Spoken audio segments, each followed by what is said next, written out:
de réelles opportunités de projet, d'échelles différentes, urbaines, bâties-humaines, et aussi entre conservation de l'existant, renouvellement et valorisation. Ainsi, nos projets s'inscrivent dans ces lieux en mouvement, portant une dynamique participative. On a donc pu repérer des éléments marquants que sont des failles, un bâtiment lié à la démolition, ainsi que des ruptures architecturales et sociales dans le quartier. Donc, dans notre projet Les icônes de Montplaisir, on s'est intéressé à la forte production des déchets au sein de l'île. Notre objectif a été de reconsidérer la matière déchets et la façon de la traiter au sein de Montplaisir. Pour nous, avant même d'envisager le recyclage des objets tombés en désuétude, leur simple réemploi permet une sauvegarde environnementale, un gage de cohésion sociale et donc une richesse territoriale. Montplaisir bénéficie d'un équipement riche et d'une dynamique associative créant une énergie au sein du quartier. De plus, le quartier est bien desservi avec un équipement public riche. Il bénéficie aussi d'un grand renouvellement urbain incluant d'importantes démolitions et réhabilitations et une ligne de travaux. Cependant, on constate des ruptures architecturales et sociales au niveau des bandes rouges entre les quartiers résidentiels et les bars et fait par le chemin rouge. Donc l'enjeu serait d'offrir aux habitants du quartier un accès à des services qui sont habituellement éloignés, considérant la matière déchet dans une démarche de nécessité et de convivialité. Nous voulons donc développer des dispositifs qui sont simples, ludiques et incitatifs pour l'emploi. Ça serait par ces dispositifs qu'on viendrait retravailler les entrées du quartier afin de proposer un dialogue avec le voisinage tout en apportant une nouvelle identité. Cette nouvelle identité se fait aussi par une architecture qu'on souhaite iconique, répartie sur le long des axes majeurs afin de faire signalétique. La dynamique associative et l'équipement riche de Montplaisir sont les supports pour développer ces dispositifs. Des relations entre différents acteurs et associations sont mises en place afin de faire vivre notre projet. Le projet s'égrène donc dans Montplaisir, suivant ce jeu de connivence. Et donc c'est divisé en fait en plusieurs pôles, comme on peut le voir par exemple avec le pôle des matériaux qui va marcher avec le lycée professionnel et les compagnons du devoir, ou encore le pôle jouet qui va fonctionner avec la crèche. De plus, la proximité des icônes permet une accessibilité qui est facile tout en proposant un parcours urbain. Ces dispositifs de dépôt s'immiscent dans le quartier où chacun évite de déposer et de prendre un objet. Ensuite, des ateliers viennent se greffer, des ateliers ou des activités complémentaires viennent se greffer.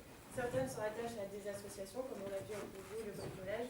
D'autres sont des entités autonomes, comme le pôle libre qui devient station de tramway. Ces espaces peuvent s'agrandir. Nous avons plus étudié le phasage du projet.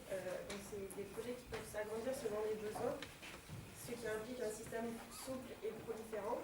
Ces dispositifs engagent donc des usages similaires, des fonctions et des implantations différentes, tout en ayant une identité visuelle commune. C'est pour ça qu'on a choisi de partir sur une architecture modulaire.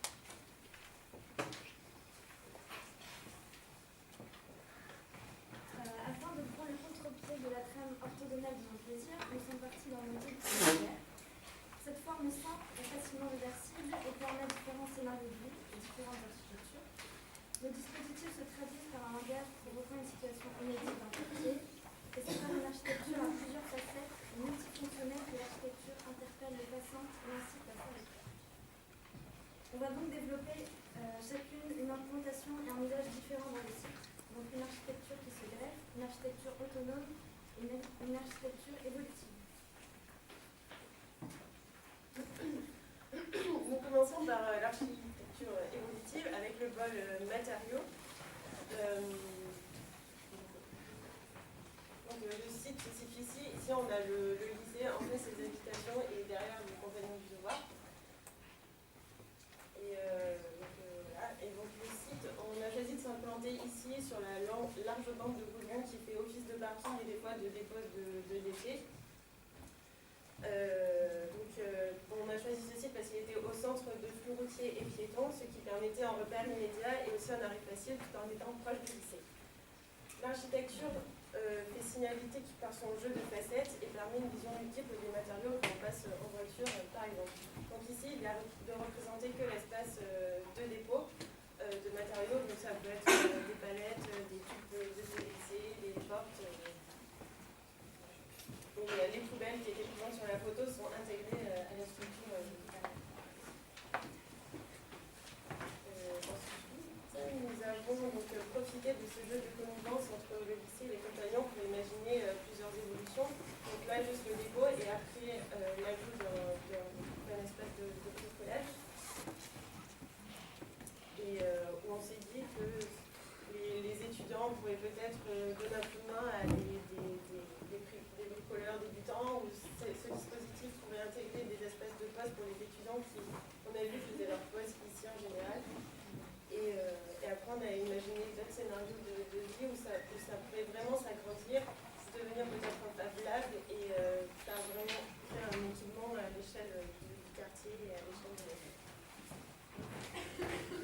Donc je vais vous présenter un exemple d'architecture autonome, une icône qui est placée donc, au cœur de Montplaisir, au bord de la mairie annexe et de la place de l'Europe. Donc la structure est placée au cœur et au bord d'un futur arrêt de tram dans le cadre du renouvellement urbain, afin de faire signalétique. On traite ici un espace de dépôt de livres qui est combiné donc, à l'arrêt futur du tram.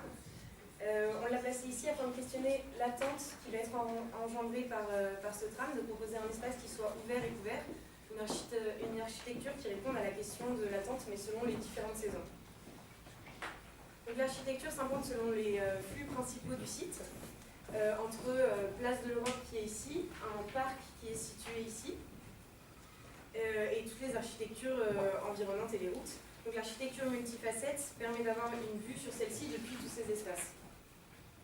La structure suit les grandes lignes et engendre des vues donc, sur les espaces dont je vous ai parlé avant, afin de voir par exemple le tram qui arrive ou de venir un peu se poser dans le parc sans voir toute la ville qui est derrière. Donc on y trouve des espaces extérieurs couverts, par exemple ici, qui sont sur les extrémités et qui vont engendrer différentes relations à l'environnement. Mais aussi des espaces extérieurs non couverts, par exemple ici, en direction du parc, et aussi sur le toit de la structure. Donc la structure devient un peu un belvédère central de Montplaisir. Donc l'espace d'attente intérieur est au centre de l'architecture. Les espaces de dépôt sont en extérieur pour que les gens puissent venir déposer les livres et revues tout le temps. Mais il y en a aussi donc, un à l'intérieur, ce qui permet de conserver ces livres. Donc ça propose un espace où en fait les gens peuvent venir, pendant qu'ils attendent le tram, feuilleter des livres, ou bien l'été venir se poser et dîner toute une après-midi, ou encore juste venir déposer pour récupérer un livre à lire chez soi. Donc pour cette icône, l'idée c'est de créer un espace de dépôt greffé à la crèche, où les mamans puissent se retrouver et les enfants puissent jouer. En se greffant à la crèche, on permet un accès facile des personnes travaillant à la crèche vers le lieu de dépôt. On permet à leur structure de s'étendre et de proposer de nouvelles fonctions. Cette icône est placée stratégiquement le long de la ligne de tram, afin d'inciter les habitants de Montplaisir à déposer des bibliothèques.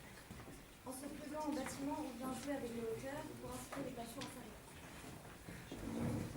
Au-delà de la fonction de récolte de feuilles et d'événements pour enfants, la structure a été pensée dans le but qu'elle s'étende selon les besoins. Ainsi, l'espace ne devient pas qu'un simple lieu de dépôt, mais un lieu de rencontre. Les différentes facettes de l'architecture viennent faire signalétique dans Montplaisir. Ainsi, l'architecture multifacette permet de créer divers espaces et divers scénarios de vie, qu'on profite ce jour pour les enfants et leurs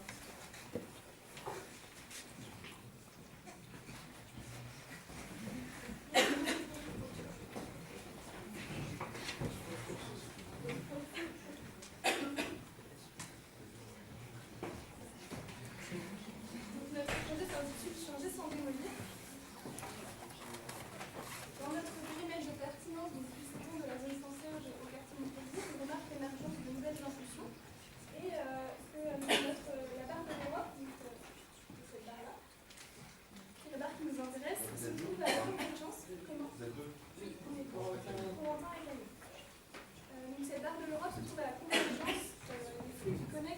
nouvelles zones d'impulsion. Aujourd'hui, dans le cadre du renouvellement urbain, on s'intéresse, comme point de départ de notre projet, à la proposition d'un plan d'aménagement qui a été fait pour la place de l'Europe et qui comprend notamment la démolition d'un centre associatif et d'une centaine de logements, puisqu'il prévoit la démolition de la barre de l'Europe. Cette démolition, donc d'un élément symbole du quartier et aussi du symbole des grands ensembles, nous souhaitons nous y opposer.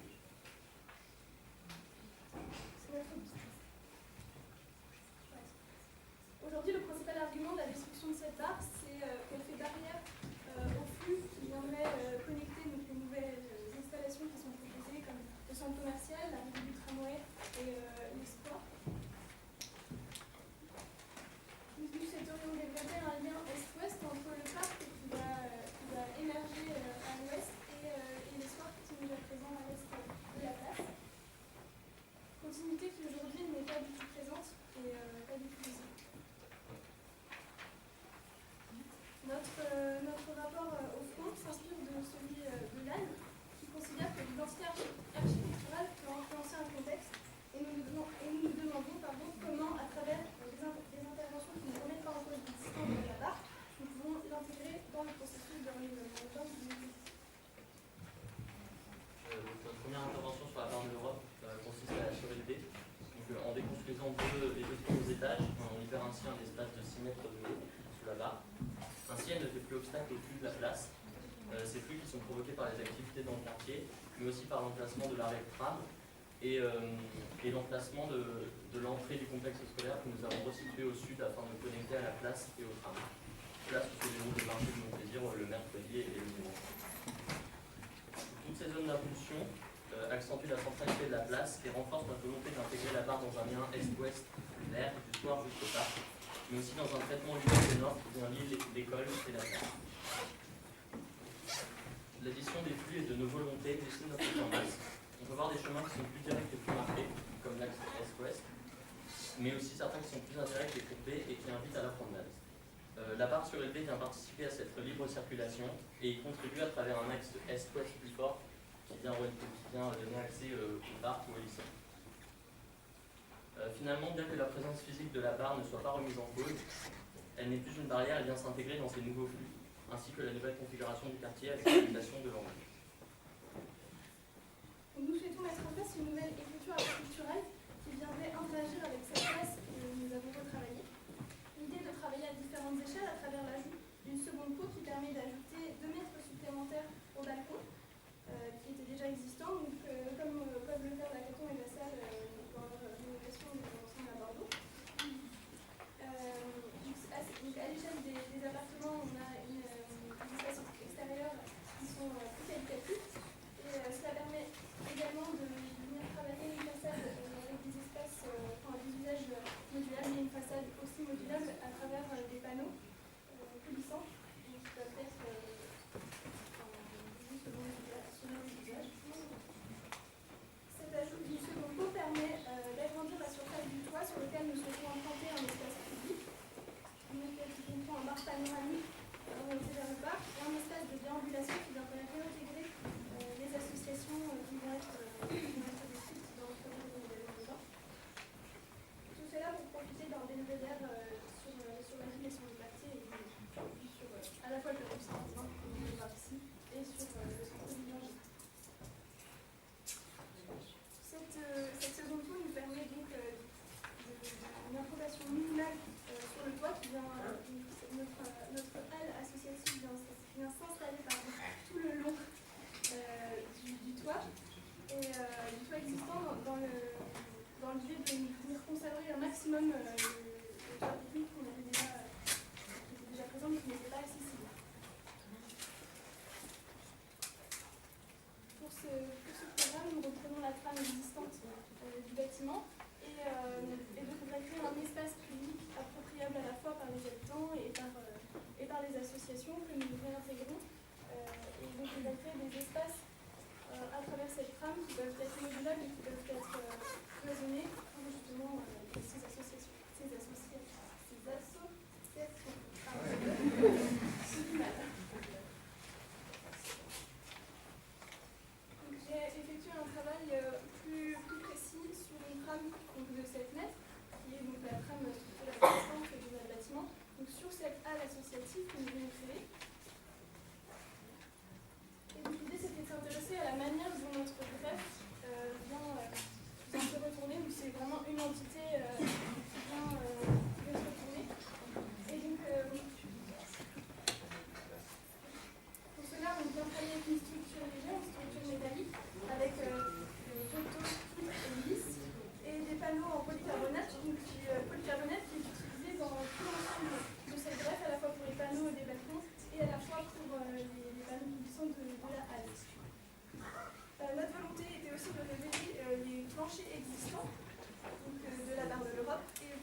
Donc l'opinion publique fait office d'emblème et d'annonce à l'échelle du quartier et permet d'accéder au toit.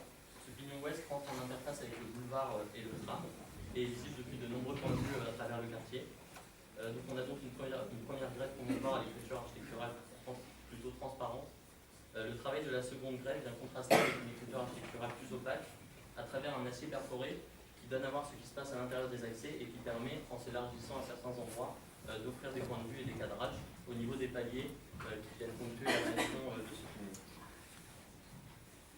pignon. Pour l'accès au logement, nous avons repris la trame existante des accès et nous avons fait redescendre les cages d'ascenseur. Les escaliers, quant à eux, viennent s'adosser à la façade nord afin de rompre et de créer un relief sur cette façade très lisse, comme on peut voir ici. Ils viennent également apporter plus de lumière dans les cages d'escalier et l'agrémenter de plus grands paliers. Donc si on zoome sur un accès de la barre, on peut remarquer la hiérarchisation des espaces qui fonctionne par tranche. Donc au-dessus, on a la tranche plutôt verte qui vient éloigner de la place le dessous de la barre. Et au nord, on a la tranche ludique qui vient créer une frontière entre la route et l'école et qui vient éloigner les accès. Enfin, un jeu de dalles en béton vient de se resserrer et devient de plus en plus foncé plus on se rapproche de l'entrée des logements afin de créer une intimité et une transition vers l'accès au logement. Le matériau de l'acier qu'on peut voir ici, avec le plancher de la barre, vient apporter par la réflexion un peu plus de lumière au-dessous de la barre. Et on voit ici l'espace au nord ludique qui est parcourable à vélo, à pied, à peu près partout. Et voilà. Enfin, à travers le travail architectural du bâtiment, nous pouvons contredire l'argument de sa démolition en l'inscrivant dans un nouveau contexte et en apportant une nouvelle identité et de nouveaux usages.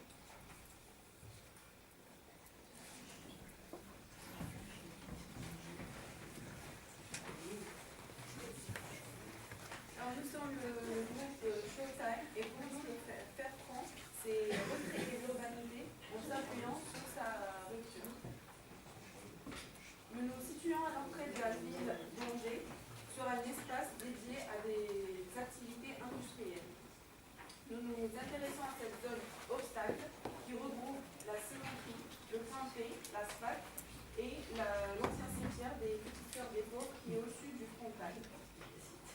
Le déménagement du site industriel ainsi que l'acquisition municipale de ce cimetière ouvre une opportunité foncière conséquente, sujette à des attentes multiples.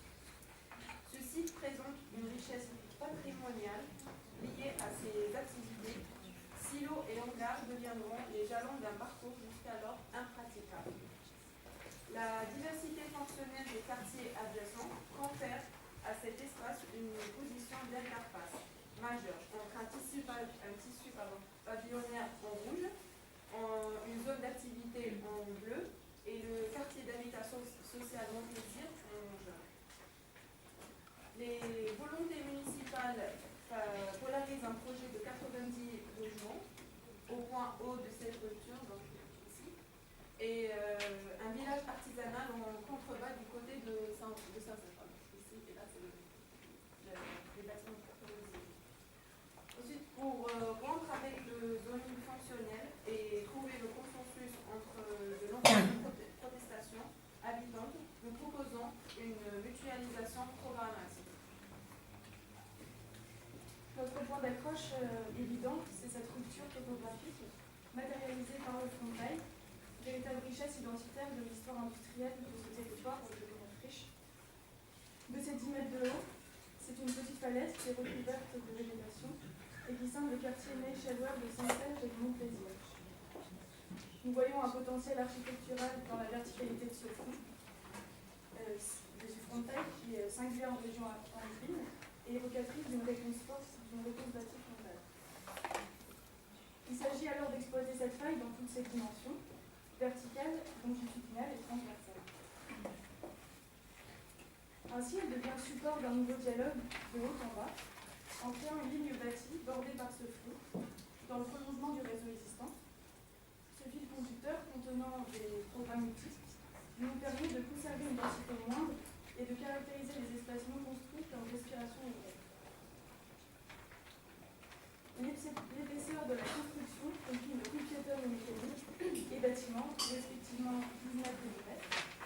La rue devient alors rampe urbaine. Ce réseau viaire proposé baigne et irrigue les espaces de la vie publique en les ramenant aux archétypes de la rue. Donc en somme, nous proposons un long bâtiment continu qui s'accole au front de taille et qui est empreint de sa ligne. Il propose de vastes plateaux dont la fonction dépend de l'orientation. Pour les parties basses, donnant sur le parc, donc menant orienté au nord, nous proposons des espaces dédiés à l'artisanat. Sur la rue, nous proposons des commerces et dans les plateaux plus hauts, nous proposons des logements traversants qui regardent d'un côté sur le terrain de foot que nous avons déplacé en haut du frontail sur l'ancien cimetière et de l'autre côté sur le parc. On aperçoit l'entrée de la rue du côté de la zone d'activité de Saint-Serge. Elle est marquée par le four à cheveux. Le hangar le plus long est désossé afin de développer des cultures potagères, fédérateurs de liens sociaux. Un bâtiment dont l'arythmie du couvrement redessine la cime rocheuse et végétale du front de taille. Une mise en scène entre skyline et paysage qui implique des jeux de regard. En fait, sur le plan-là, on aperçoit la ligne bâtie. Cette ligne marque le contraste entre urbain et nature, le paysage ayant ici un rôle médiateur pour l'élaboration du projet. En effet, c'est sur ce sol alcalin particulier caractéristique des carrières que nous laisserons libre cours au développement d'une nature calciphile, thermophile, exérophile. Au fil de la rente, plusieurs scénarios d'usage et d'accroche se succèdent. Le franchissement de ce front, il demande à certains moments à être raccourci et concis.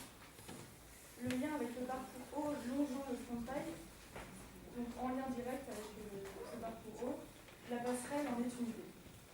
Comment franchit-on, que franchit-on et pour aller vite, passer outre et survoler le parc, descendre pour rencontrer cette nature en friche ou rejoindre la rue, distribuant des habitations traversant des ateliers et des espaces publics. Cette rue n'est pas loin et le front de taille est toujours en vue. Il s'agit de donner au bâti une accroche physique à la roche et aller jusqu'à prolonger cette entité comme un bras tendu vers le parc afin d'attirer quelques promeneurs et habitants à gare au milieu de lui. Voir cette passerelle haute comme une illustration d'un phénomène qui pourrait se répéter le long de cette faille, une appropriation ou colonisation de ce point.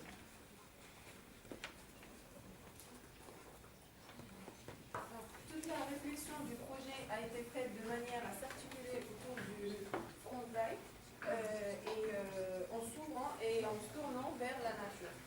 Donc le passage entre deux espaces différents, espace urbain, passe à un espace naturel. Pour ce faire, cette transition se fait par un espace tampon et qui fait le lien entre l'urbain et l'espace rendu à la nature. Cet espace confronte le plein et le vide, l'opaque et le transparent et se présente comme une immersion transitoire, de sorte qu'une fois à l'intérieur, la ligne séparant les deux paysages s'efface entièrement. Dans le rapport vertical au frontail, le bâtiment reste bas et laisse entreapercevoir cette nature. Cette dernière suscite la curiosité du piéton au niveau haut de la falaise et invite à la découverte. C'est là qu'une terrasse accessible à partir du premier niveau traverse le bâtiment et rejoint la nature en empilant plusieurs terrasses successives. Dans ce jeu de plein et de vide, les fonctions du bâtiment obéissent aux mêmes règles. Le plateau longeant le frontail accueille une mixité de fonctions. Donc le rez-de-chaussée se fragmente en petites entités où s'installe activité artisanale en jaune, des logements s'élevant sur deux plateaux en bleu et un espace public en vert, prolongeant le palier extérieur vers l'intérieur du bâtiment. Ainsi, le bâtiment devient le lien et la couture urbaine, rapprochant les deux tissus différents. Les choix que nous avons faits ont porté l'espace de l'angle sud-est sur l'alignement du front de taille. Alors, une place haute culmine le parc des Fours à Chaux et articule la liaison centrale entre celui-ci et les axes créés sur le bâti. C'est un point de convergence. Je propose d'intégrer dans l'épaisseur bâtie des espaces culturels polyvalents, amphithéâtres, cinéma, salles de concert, qui sont accessibles depuis le parc comme depuis la place haute. Le dispositif qui lie le haut du bas est un réseau d'escaliers associé à une passerelle intérieure à mi-niveau.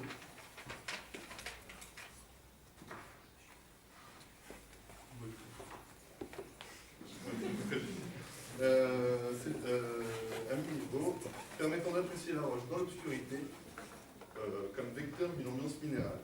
Cette ambiance se décline sur une séquence ascendante ou descendante de lumière et de point de vue, orientée sur le frontail puis sur le parc végétal extérieur imprégné de lumière. L'angle droit révélé derrière une verrière publique avec parc et lieu de convivialité appuie la réponse formelle de notre travail. On rattrape l'angle formé sur les deux ailes en faisant une verrière. Tandis que s'articulent trois espaces appuyés sur le frontail, lieu de projection, de scène et de séquence. En conclusion, franchir, habiter et travailler, tels sont les enjeux de notre intervention qui visent finalement à valoriser le patrimoine topographique et à reconstituer un morceau de ville. La faille comme couture urbaine, le franchissement matérialisé et le frontail comme support d'un dialogue mis en scène par l'expérience du grand support de l'urbanité.